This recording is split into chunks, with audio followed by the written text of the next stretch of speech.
अहेतु करुणा कृपा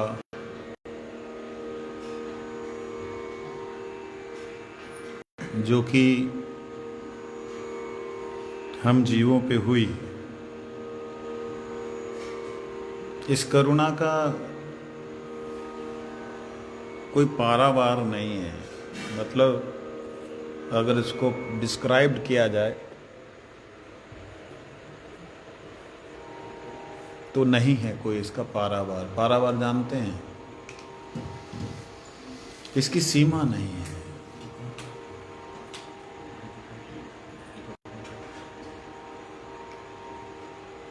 सीमा नहीं है।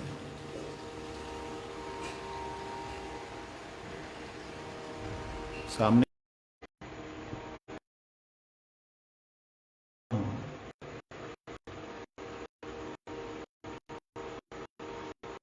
कि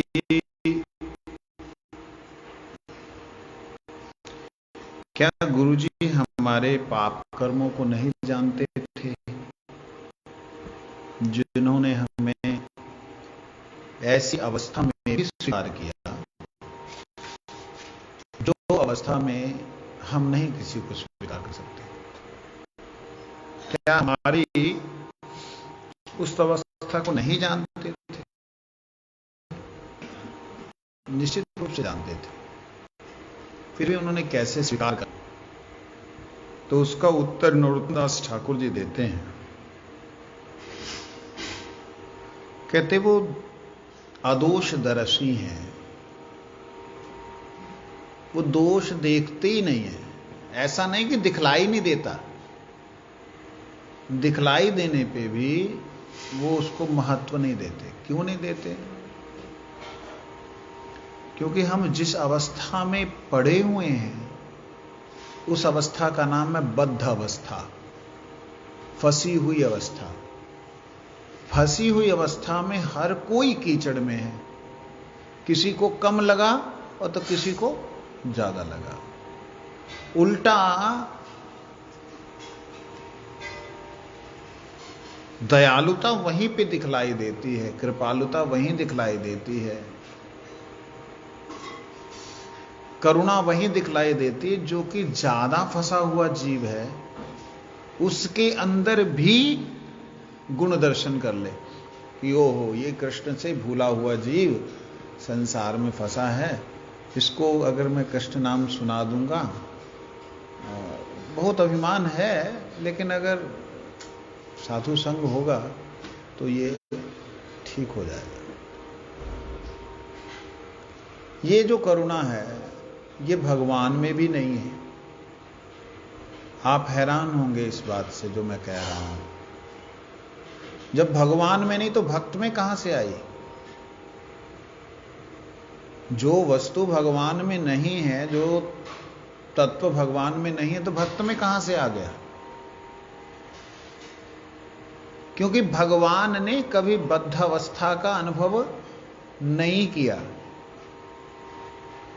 भक्त ने जीव की स्थिति को देखते हुए जीव के अनुसार, जीव के प्लेटफॉर्म पे आकर के भक्त ने उसको अनुभव किया है।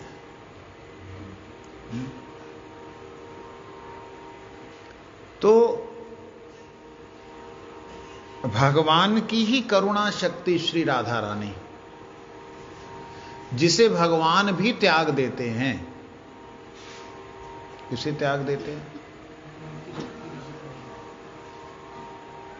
भगवान की करुणा शक्ति राधा रानी, जिसे भगवान भी त्याग देते हैं, वहां राधा रानी कृपा करती है। ऐसी करुणा शक्ति है उनकी।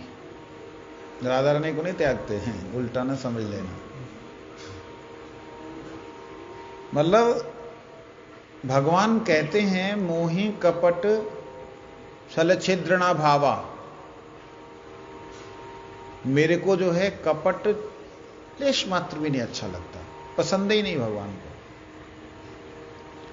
और श्री राधा रानी करुणामयी, दयामयी, अकारण जीव पे करुणा करने वाले।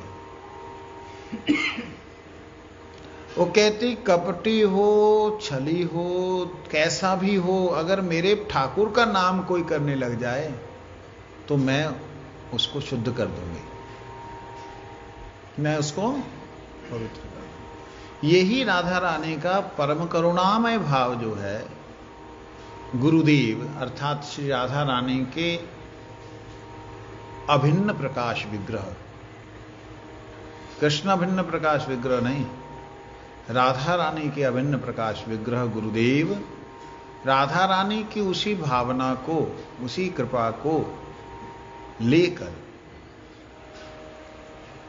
इस संसार में प्रकट होते हैं, जिसके कारण से वह जीव के अनंत अवगुणों को ना देखते हुए उसमें एक छोटा सा गुण कि एक कृष्ण दास है भूल गया है, इसको मैं याद करा दूं कृष्ण नाम।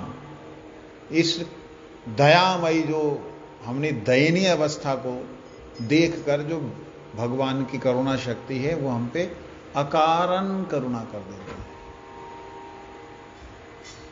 तो गुरुदेव का ये स्वभाव बड़े भाग्य से हमको देखने को मिला और उसी स्वभाव को स्मरण करते हुए श्रील गुरुदेव का जो आविर्भाव उत्सव है उसे हम लोग मनाएं।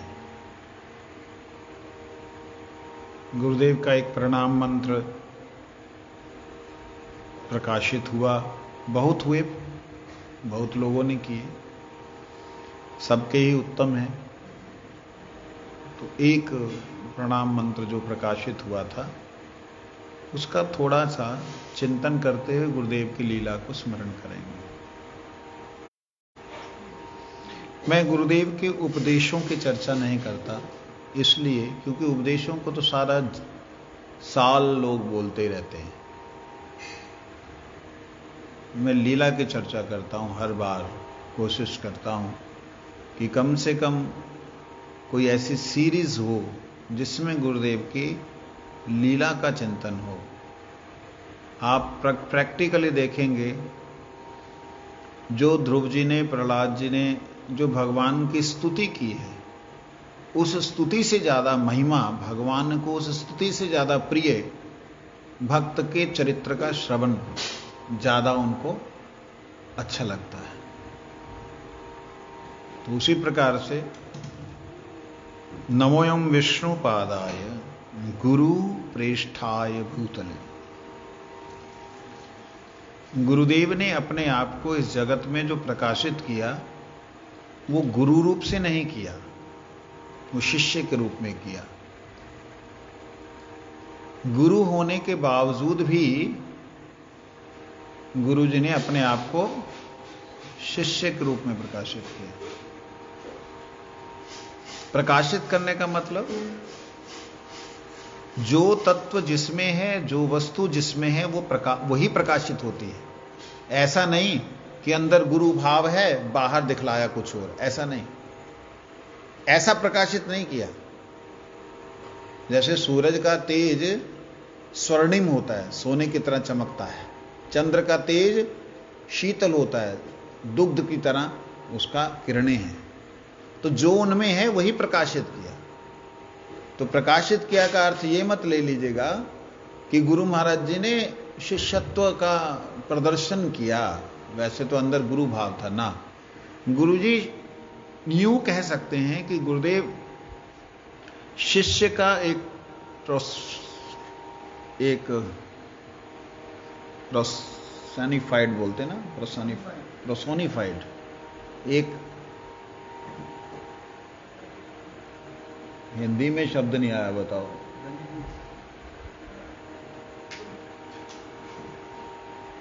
गुरुदेव शिष्य का एक आदर्श विग्रह है। गुरुदेव शिष्य का एक आदर्श विग्रह है। कैसे आदर्श विग्रह?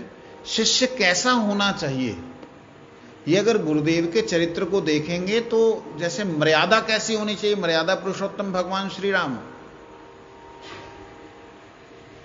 ऐसी मर्यादा होनी चाहिए कि अपने से जो बड़े हैं उनको सम्मान कैसे करना है, उनके साथ व्यवहार कैसे करना, छोटे से कैसा प्रेम देना है, अपने गुरुजनों को किस प्रकार से साष्टांग प्रणाम करना है, ये सारा जैसे आदर्श एक देखने के लिए, मर्यादा देखने के लिए अगर हमको कहीं पे देखना पड़ेगा तो श्री राम को देखने से हो जाएगा। मतलब राम जैसी मर्यादा ना कोई कर पाया है, ना कोई कर सकता है। इसलिए उन्हें क्या कहा गया? मर्यादा पुरुषोत्तम। वो मर्यादा पुरुषोत्तम है। अतिशय उक्ति ना हो, मतलब ज्यादा मैं अपने गुरुदेव के बारे में ना अगर बोलूं तो मैं ये कह सकता हूं कि गुरु महाराज जी ने शिष्य का ऐसा आदर्श प्रस्तुत किया है। भाई प्रभुपाद जी के शिष्यों में बहुत लोगों ने किया होगा, मगर हम तो नहीं जानते। हमने तो जो देखा या जो सुना गुरुवर्गों से, उसके अनुसार अगर हम देखें तो गुरुजी ने जो प्रदर्शन किया, जो दिखलाया कृपा करके, वो ऐसा स्वरूप दिखलाया कि जिसमें दासत्व, गुरुदेव का अनुगत्य इतना विशेष रूप से रहा कि जिसका वर्णन नहीं किया जा सकता। आप कहें कैसे वर्णन नहीं किया जा सकता? परम गुरु जी के उठने से पहले गुरुदेव तैयार होते, परम गुरु जी के विश्राम करने के बाद गुरुदेव विश्राम करते। इसके बीच में परम गुरु महाराज की जितनी सेवाएं हैं, सारी सेवाएं, सेक्रेटरी होने के नाते मठ की सारी जिम्मेवारियां, जितने कोर्ट कचहरी के काम हैं, क्योंकि जब आपको जमीनें खरीदनी हैं, जब उनमें से मुकदमों को हटाना है तो आपको कोर्ट कचहरी भी जाना पड़ेगा। जितने झंझट हैं, सारे झंझट गुरुजी ने अपने ऊपर लिए।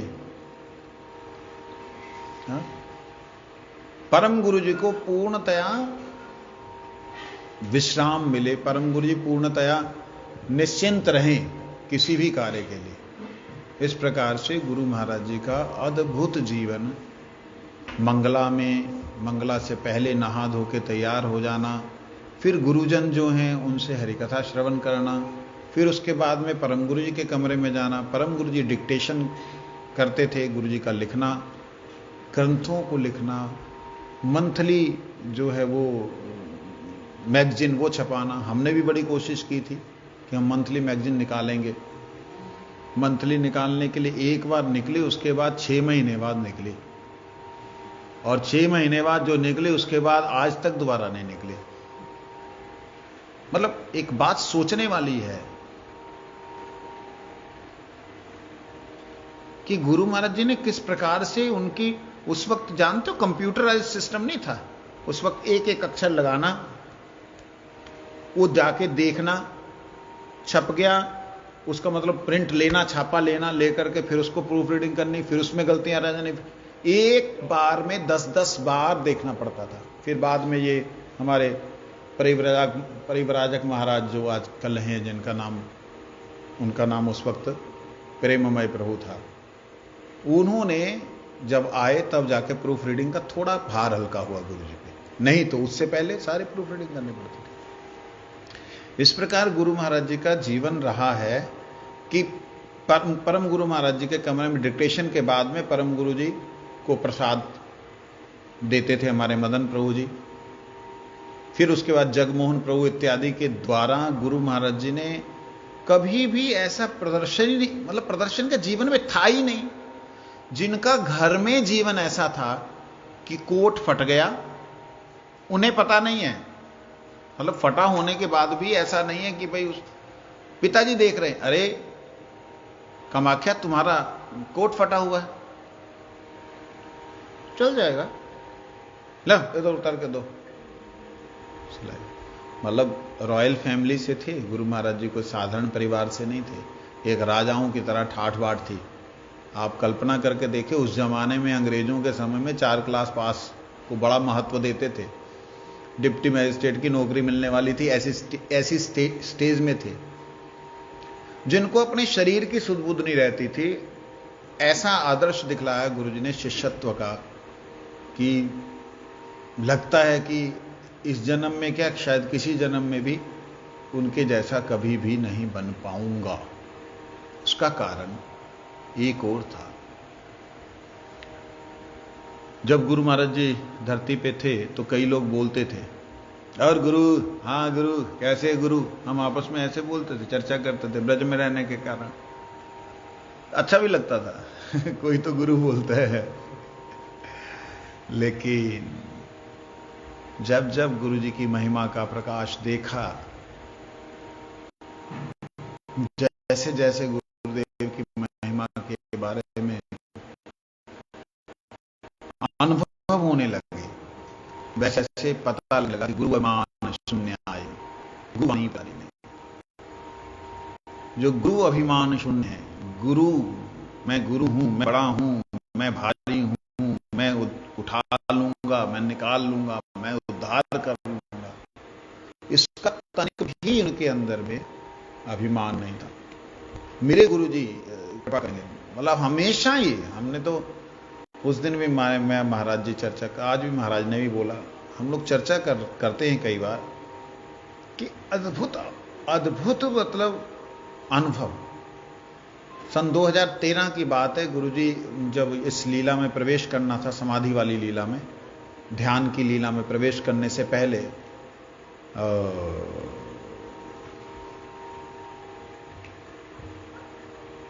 मई की बात है शायद, हाँ मई, लास्ट वीक फ्रांस में था मैं, तो वहां से वीडियो कॉलिंग किया, वीडियो कॉल करके गुरु जी से निवेदन किया कि गुरु महाराज जी आप इनको हरि नाम सुना दीजिए। तब गुरु जी ने कुछ एक बातें कही, उसमें मेन बात जो थी वो बड़ी मार्केबल बात थी। प्रसाद जी से गुरु जी ने बोला, उसको पूछो वही जो अंतिम वाणी हमारा जो हम बोलता है वो बोला कि नहीं बोला, परम गुरु जी की अंतिम वाणी वो बोली कि नहीं बोली उसने। तो मैंने कहा मैंने तो नहीं बोली। प्रसाद जी से बोला, प्रसाद जी ने बोला कि गुरु जी बोला उसको बोलो, उसको पढ़ेगा, वो इस बात को सबको बताना होगा। मैं हैरान इस बात से, क्या बताना है उसमें। अंतिम वाणी में परम गुरु जी ने कुछ एक उपदेश दिए और विशेष रूप से गुरु जी को नॉमिनेट किया कि भाई मेरे बाद ये आचार्य होंगे, नॉमिनेट किया। अब मेरा दिमाग घूम गया, मैंने कहा भाई ये तो आप बोलते हो कि भाई नॉमिनेट किया, मुझे बात के लिए इशारा क्यों किया।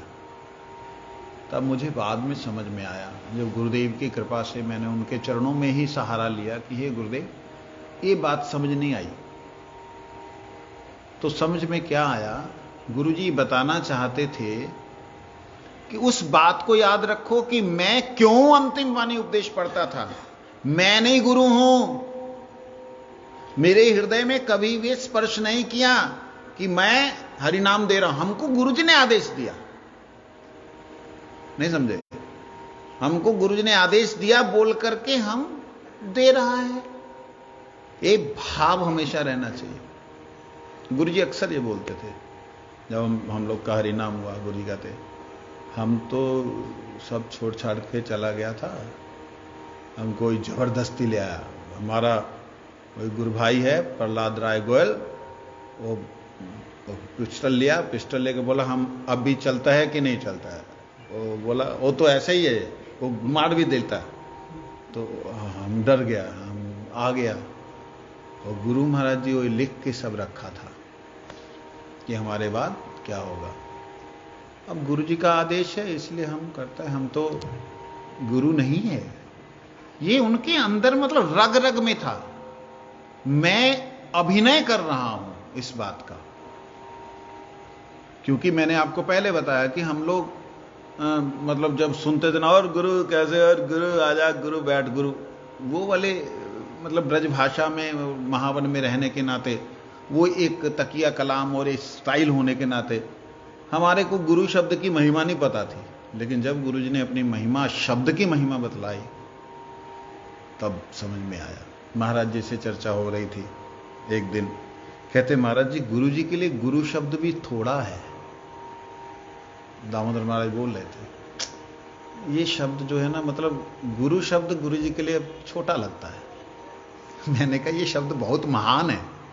कहते नहीं, भगवान शब्द जो है वो शायद उचित होगा। मतलब हम लोग प्रयोग नहीं कर सकते, हम करेंगे तो आने वाली जनरेशन मूर्ख जनरेशन होगी, उसे तो पता नहीं होगा कि हम जिस गुरु तत्व के बारे में या जिस गुरु जी के बारे में बोल रहे हैं उनका क्या महानता थी, वो तो समझ नहीं पाएंगे, वो तो हमारे लिए लगाने लग जाएंगे। समझे नहीं? तो चर्चा एक दिन कर रहे थे, मेरे को वो बात बड़ी युक्ति युक्त लगी कि जो भगवत गुणों से परिपूर्ण शब्द गलत है, जो भगवत गुण ही अवतीर्ण हुए हों, वो गुण क्या भगवान से अलग हो सकते? नाम गुण, भगवान का नाम गुण रूप लीला धाम परिकर सब एक जब हम कहते हैं तो क्या भगवान का गुण अलग हो सकता है? तो इसलिए गुरुभिमान शून्य, ऐसा अद्भुत आदर्श हमने देखा, आप लोग कल्पना भी नहीं कर सकते। सचमुच में एक दिन गुरुजी ने भी बोला इस बात को, पहले आपने सुना कि नहीं पता नहीं, गुरुजी ने बोला, कहते ओई पुरी में जो सब हुआ, पुरी के अंदर जो प्रभुपाद जी का जन्म स्थान लिया, उसमें जो हुआ ओ तो आज का सेवक लोग, हम लोग जो किया, गुरुजी बोलते हम लोग जो किया आज का सेवक लोग उसका कल्पना भी नहीं कर सकता है। आप सोचो, गुरुजी अपनी प्रशंसा कभी करने वाले नहीं, फिर ये बात बोल रहे हैं कि हम लोग जो किया आज का सेवक लोग उसकी कल्पना भी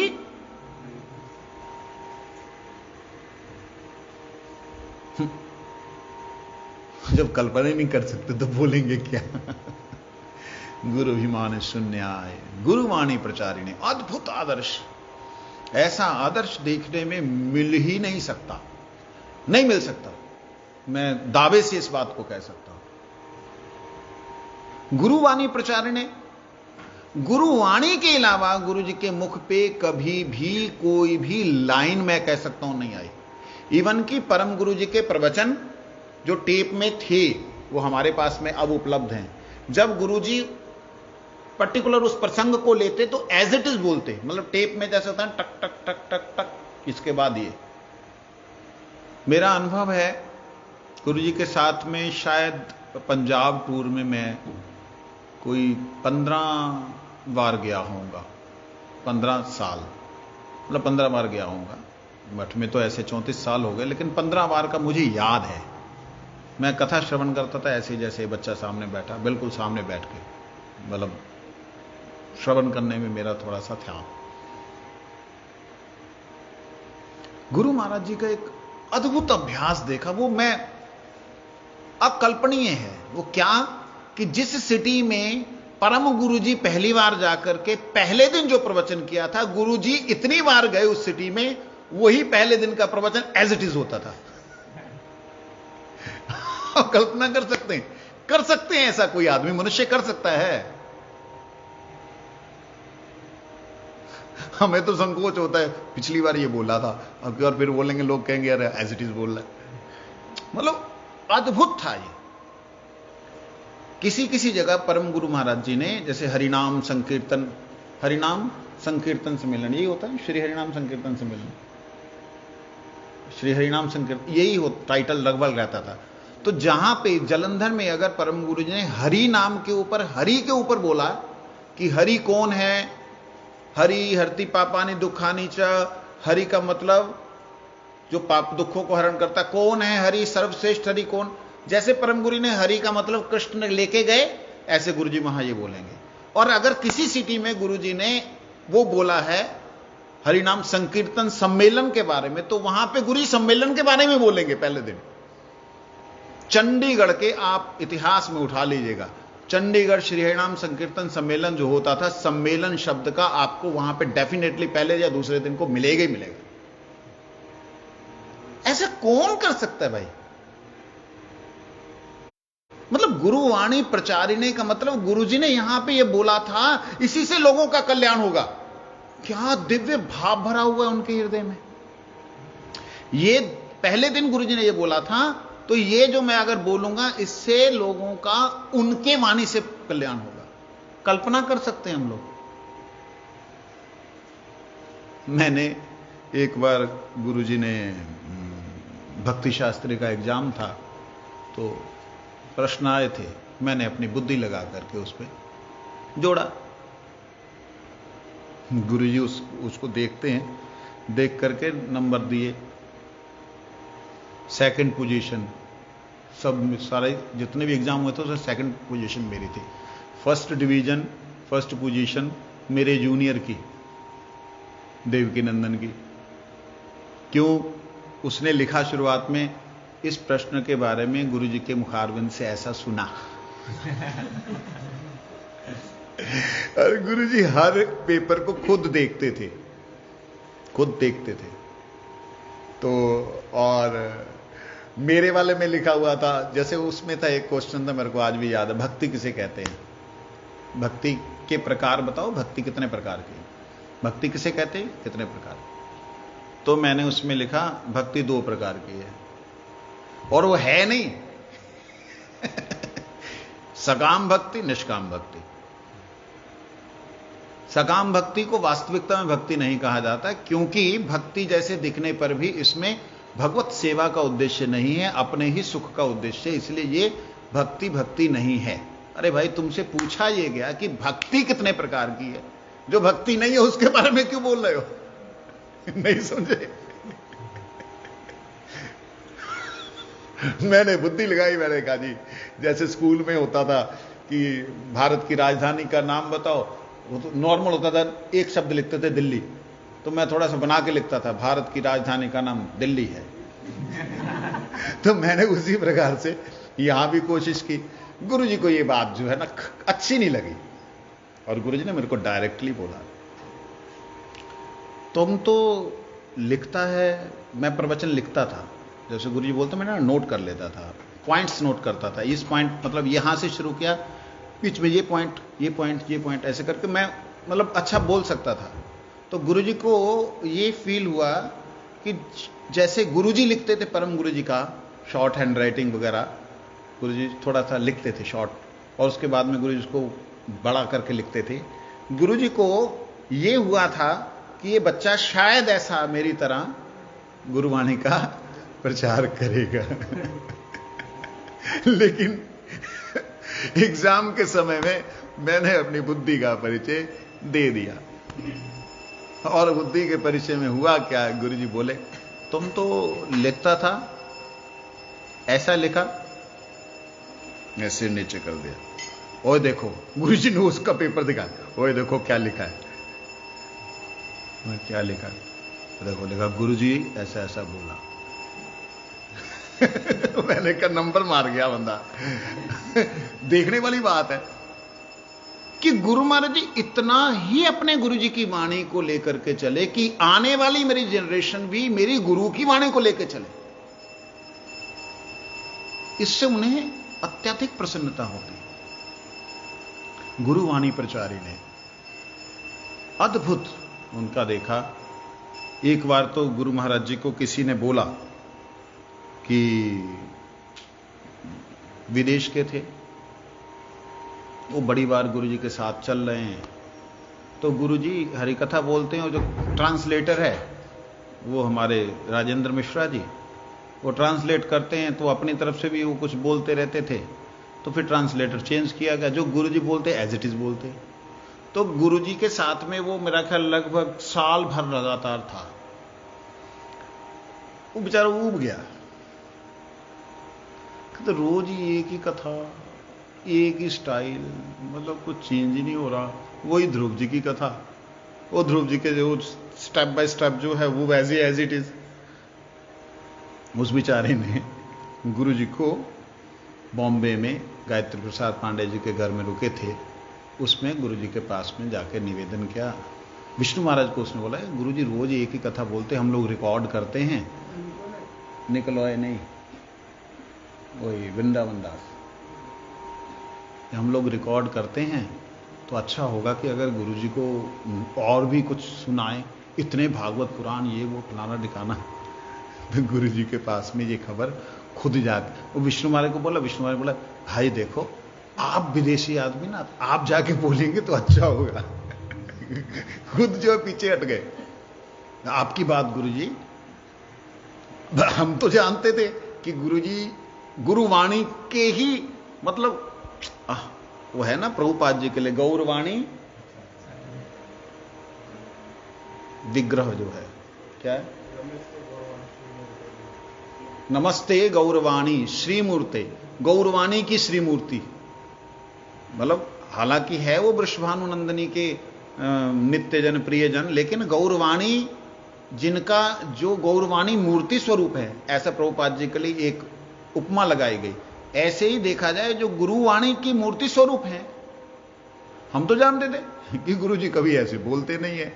आप हैरान होंगे प्रभु जी, मैं बार बार हैरान शब्द बोल रहा हूं, क्या करूं, है ही ऐसा चरित्र कि जहां पे नया एक्सपीरियंस हुआ हो, नया एक्सपीरियंस हुआ कि भाई गए जाकर के वहां पे कुछ लोग मिले, मिलने के बाद उन लोगों ने कुछ नई बातें बोली, गुरुजी ने उत्तर दिए, कुछ एक नया एक्सपीरियंस हुआ। गुरुजी उस एक्सपीरियंस को भी कभी नहीं बोलते थे कि भाई नया कुछ हुआ, तो नहीं बोलते थे, इससे नहीं कल्याण होगा। गुरुजी के इतना स्टैंडर्ड था परम गुरुजी की वाणी के लिए, इतना मतलब खड़े थे वहां पे। उस बेचारे को हमारे बड़े गुरु भाई ने भेज दिया कि तुम ही जाके बोलो। अच्छा, मेरे को ये कहानी नहीं पता कि भाई क्या हो रहा है। मेरे को तो जब उनके उपदेश शर्मा जी के घर में जाकर के वो, हाँ साथ में मिश्रा जी भी गए उनके बोलने के लिए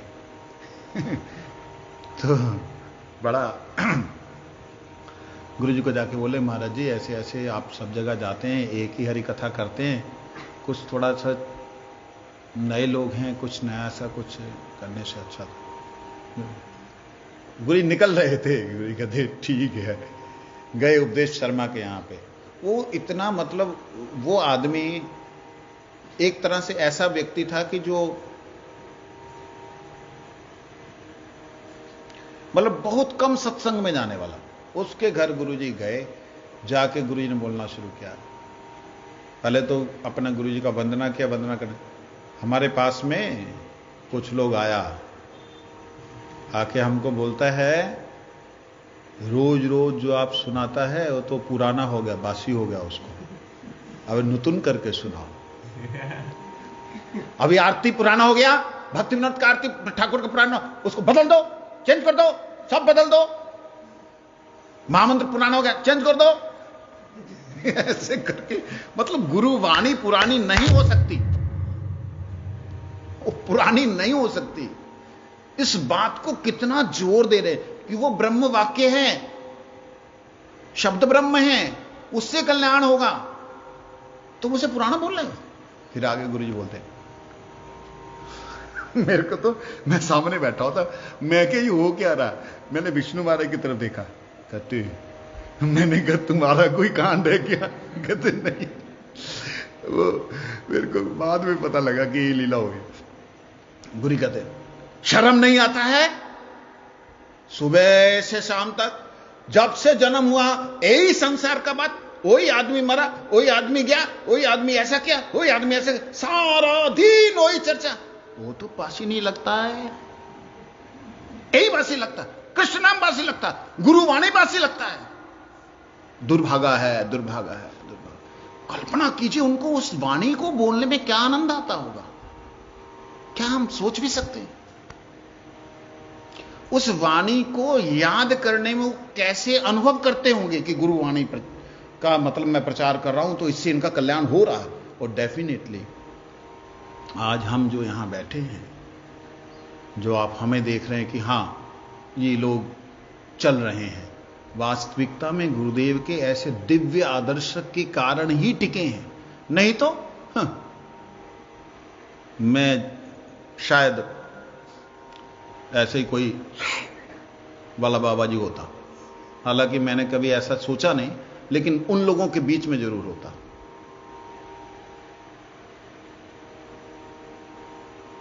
क्या एक बात सोचने वाली है, कैसा आदर्श रहा उनका कि अपने गुरुदेव की वाणी के लिए। उनसे एक बार बात हुई, कोई मठ के अंदर इंटरनल जो लीलाएं होती हैं उनके अंदर एक बात हुई, एक चर्चा हुई कि आप अपने गुरुजी की इस बात को थोड़ा सा चेंज कर सकते हो, क्योंकि परम गुरुजी ने ना पूरी वो दे रखी थी पावर कि मेरे बाद का जो आचार्य होगा वो जो अमेंडमेंट करना चाहे रूल्स रेगुलेशन के अंदर, तो वो एक प्रेसिडेंट आचार्य जो होगा वो कर सकता है। आफ्टर दैट कोई नहीं कर सकता, उनके बाद नहीं कोई कर सकेगा। फाउंडर देन प्रेसिडेंट, इसके अलावा नेक्स्ट जो होगा वो कोई भी चेंज नहीं कर सकता रूल्स। ऐसा बना के गए। तो उसमें एक छोटी सी बात आई कि आचार्य दूसरा भी हो जाए। परम गुरु ने लिखा था एक मठ में, अपने मठ में एक ही आचार्य होगा। तो उसमें आया निवेदन, आया, उनकी मीटिंग हुई गवर्निंग बॉडी की, जीवीसी की, सब गुरु वर्ग बैठे। उसमें सबने 2 जनों का नाम प्रस्तावित किया, विशेष रूप से एक जन का नाम प्रस्तावित किया कि ये वाले महाराज जो हैं उनको भी आप आचार्य बनने के लिए वो कर दीजिए, मतलब अलाउ कर दीजिए। गुरु जी कहते हमारा गुरु जी तो एक आचार्य की बात की है, हम तो 2 नहीं कर सकता। आप एक काम कीजिए, हम रिजाइन कर देते हैं, आप आचार्य बन जाइए, हम नॉर्मल सेवा करेंगे, जो हम ग्रंथ की सेवा करते हैं वो करेंगे।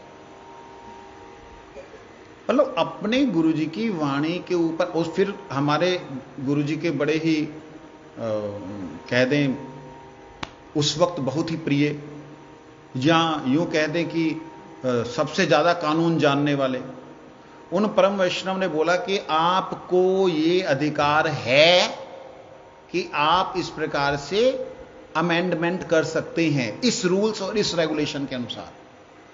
गुरु जी कहते कोई रूल और रेगुलेशन जो है हमारे लिए नहीं है, हम गुरु जी की वाणी के ऊपर कलम नहीं चलाएगा। फिर रिजाइन लिख करके गुरु जी ने दे दिया। पूरी गोस्वामी महाराज, संत गोस्वामी महाराज, उन्होंने गुरु जी का हाथ पकड़ा कि खबरदार तुम ऐसा करोगे मठ का सर्वनाश हो जाएगा। मतलब गुरु वाणी के ऊपर मैं अपनी कोई बुद्धि लगा दूं या प्रयोग कर दूं, ये गुरु जी की जीवनी में नहीं आया कभी। इवन कि अंतिम समय में गुरु जी की लीला में, मैं अभी पुजारी जी को आवेदन करूंगा, 10 बजे तक कथा होगी आज, तो अंतिम समय में भी गुरु महाराज जी की ये गुरुवाणी के ऊपर की चर्चा, अंतिम समय में गुरु महाराज जी को जो हमने देखा रोते हुए परम गुरु जी के रूम में जाकर के, बहुत ही एक अद्भुत वो विरह था। उसके अंदर 2 भाव दिखाई दिए। एक भाव था गुरु जी का कि गुरु जी आप कहां चले गए, आप कहां चले गए, एक तो ये भाव था। और एक दिन गुरु जी बोल रहे थे आपने आमा के सेवा दिले ना भी गोटे पालम ना, आपने मुझे सेवा दी, मैं कर नहीं पाया। क्या सेवा दी, क्या नहीं कर पाए, उसको जब चिंतन किया तो सामने ये आया कि परम गुरु जी ने बोला था कि आप हरिनाम दीक्षा देना, ठीक है। अब हरिनाम देते समय गुरु जी की स्थिति ये हो जा रही थी, हरे बोलते हुए गुरुदेव एकदम उत्तम भाग वाली जो स्थिति होती है ना, उत्तम भागवत की, हरे बोलते हुए गुरुजी इस जगत में रहते ही नहीं। मतलब आप बचपन से हरे कृष्ण महामंत्र करते आ रहे हैं, हरे कृष्ण महामंत्र भूल कैसे सकते हैं आप, भूल तो सकते ही नहीं। तो हरे कृष्ण, हरे कृष्ण बोलने के समय राधा रानी, मतलब जो हरे कृष्ण का विग्रह स्वरूप है, भगवान के उस स्वरूप में पहुंच जाते, अगला हरे निकल ही नहीं पाता, गदगद हो जाता कंठ। हरि नाम देते समय 2010 की घटना है, 2011 की घटना है। हरि नाम देते समय देहरादून में, हरि नाम देते समय मायापुर में, गुरु जी की जो अवस्था थी वर्णनातीत। हमने बहुत वैष्णवों के दर्शन किए, लेकिन ज्यादा देर उनके संग में नहीं रहे, तो ऐसी लीला उनकी नहीं हम देख पाए। लेकिन गुरुजी के संग में रहने के कारण गुरुजी के अंदर जो ये लीला का दर्शन हुआ, अद्भुत हुआ। आप विश्वास नहीं कर सकते, 4 बार सुनाना है महामंत्र, 4 बार सुनाने के लिए गुरुजी भूल रहे हैं कि मैंने ये कितनी बार सुनाया। हरे कृष्णा बोल रहे, मैं इमिटेट नहीं करना चाहता हूं, नकल नहीं उतारना चाहता, लेकिन एक करुण स्वर ऐसा जिसमें वह कृष्ण बोल करके हरे बोलने में उनको समय लग रहा है, और जब उसको फ्लो में आ गया, हरे कृष्णा, आप वीडियो चेक कर लेना, गुरु जी का महामंत्र जो है विरह का महामंत्र ऐसा कुछ करके लिखा है। तो उस महामंत्र को करते हुए गुरु जी को कितना समय लगा।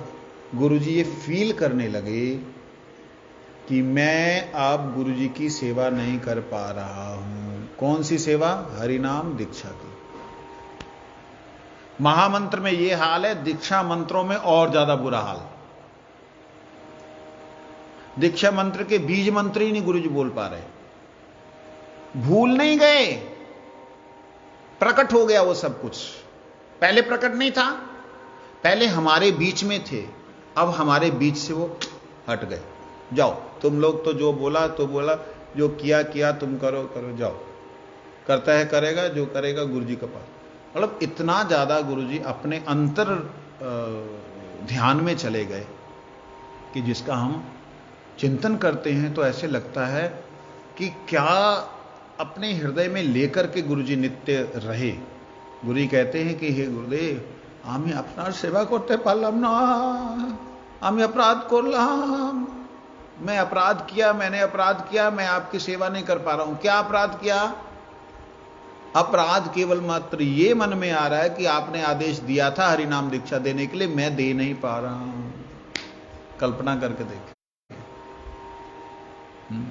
ऐसे गुरुवाणी प्रचारी नहीं, गुरुवाणी के लिए अपने जीवन को जिन्होंने लगा दिया, उन श्री गुरुदेव के अभय चरण अरविंद में साष्टांग दंडवत प्रणाम करते हुए हम लोग प्रार्थना करते हैं कि हे गुरुदेव, आप कृपा करें, बुलाओ उनको।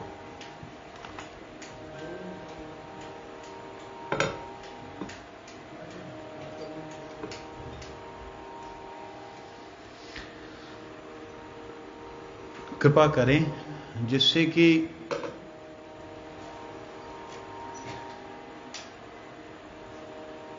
आपके श्री चरणों का स्मरण ना भूलें, जिससे कि आप जो हमें देने के लिए आए वो हम लोग ले पाए।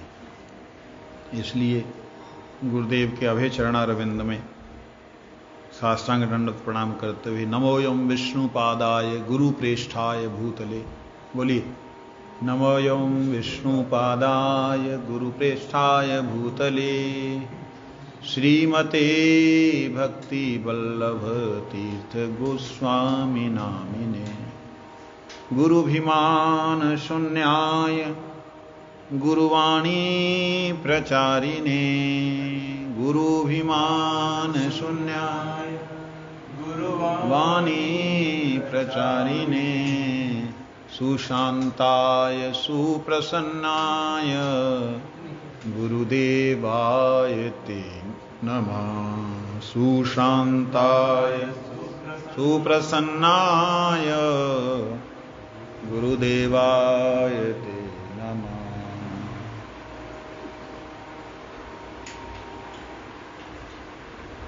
तृणादपि सुनीचे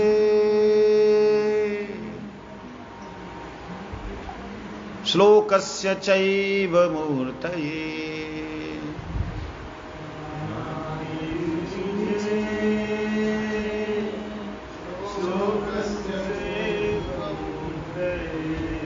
श्री राधिका पाल्यदासी रूपिणे गुरुवे नमः।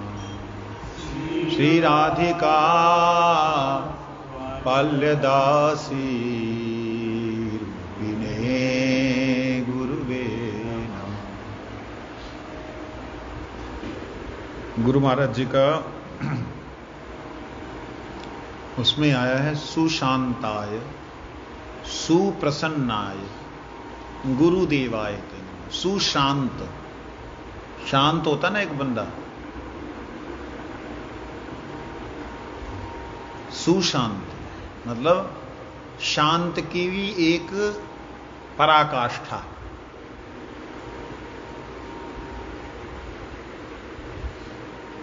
शांत व्यक्ति तब तक ही होता है जब तक कि उसके प्राणों के ऊपर आघात ना हो। तब तक ही शांत होता है। बड़े बड़े ऋषिगण, यहां तक कि भगवत अवतार, उनकी भी शांति तभी तक देखी जाती है जब तक कि उनके ऊपर आघात, लेकिन नित्यानंद प्रभु के भाव में भावित होकर के प्रभुपाद भक्ति सिद्धांत सरस्वती ठाकुर जी ने नवदीप धाम में जैसी लीला रची, ऐसी गुरु महाराज जी के लीला में भी देखने को मिला। तो इसलिए सुशांताय, अत्यंत अद्भुत गुरुदेव का शांत स्वरूप कैसा रहा, उसका दर्शन फिर कभी होगा।